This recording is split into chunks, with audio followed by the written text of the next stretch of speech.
બહારના ખંડમાં સૂતેલા દીકરાને પણ ઊંઘ આવી ન હતી. મા કરતાં એને 100મા ભાગની મંગુ સાથે માયા ન હતી. છતાં એની છાતી પર વેદનાનો કાળમીંડ પથ્થર મુકાઈ ગયો હતો. માના ડુસકા સાથે એની આંખમાંથી પણ આંસુ વહેવા લાગ્યા. તમે માં થઈને એને ધકેલી મૂકો છો, પછી દવાખાનાવાળાને 100 દોષ કાઢવો. પોતાને આટલી વેદના થાય છે તો માને શું શું થતું હશે? અરે, આ છોકરીની માં નથી. વેદના માના હૈયાનું માંસ કેવી ક્રૂર રીતે ચૂથી રહી હતી તેનો સાક્ષાત્કાર જીવનમાં પહેલી વખત દીકરાને થયો. એનું હૈયું પોકારી ઉઠ્યું. માનું આ દુઃખ કોઈ પણ ઉપાયે ટાળવું જ જોઈએ. દીકરો થઈને હું આટલું ન કરી શકું તો મારું જીવતર ધૂળ છે. એ સાથે જ એણે અંતરે પ્રતિજ્ઞા કરી, હું મંગુને જીવતા સુધી સારી રીતે પાડીશ. વહુ એના મળમૂત્ર ધોવા તૈયાર નહીં હોય તો હું ધોઈશ.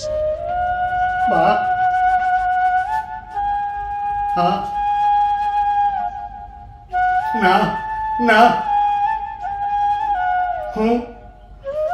હું મંગુને પાછો લઈ આવીશ. બા, લઈ આવીશ. હું દીકરો થઈને તારું દુઃખ દૂર ન કરી શકું તો મારું જીવન ધૂળ સમાન છે. બા,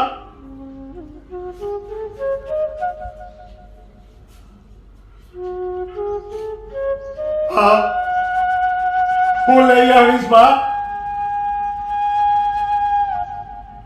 લાગે છે સૂઈ ગઈ છે. સૂઈ જા. પણ હું ખાતરી આપું છું બા કે જો મારી ઘરવાળી મંગુના મળમૂત્ર સાફ નહીં કરે તો હું કરીશ. બા, હું કરીશ. બા, હું કરીશ.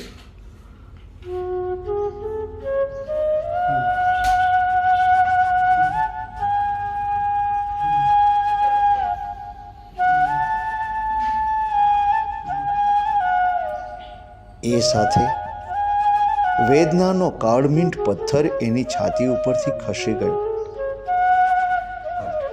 બા, બા, બા, બા, બા, બા, બા, આ શું થઈ ગયું? આ શું થઈ ગયું?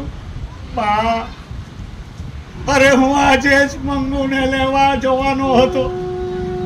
મેં રાતના જ નક્કી કર્યું હતું કે હું આજે મંગુને લઈ આવીશ. પણ આ શું થઈ ગયું? બા, આ શું થઈ ગયું? અરે હું આખી જિંદગી મંગુની સેવા કરી, ભલે મારી ઘરવાળી મંગુના મળમૂત્ર ના સાફ કરે, હું કરશે. બા, હું કરશે. પણ આ શું થઈ ગયું? બા,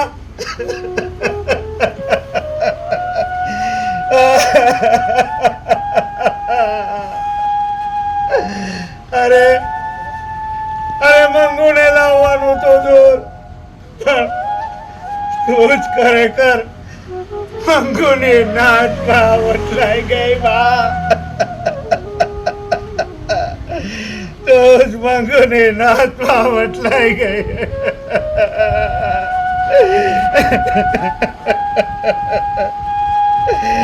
વાહ, વાહ, વાહ.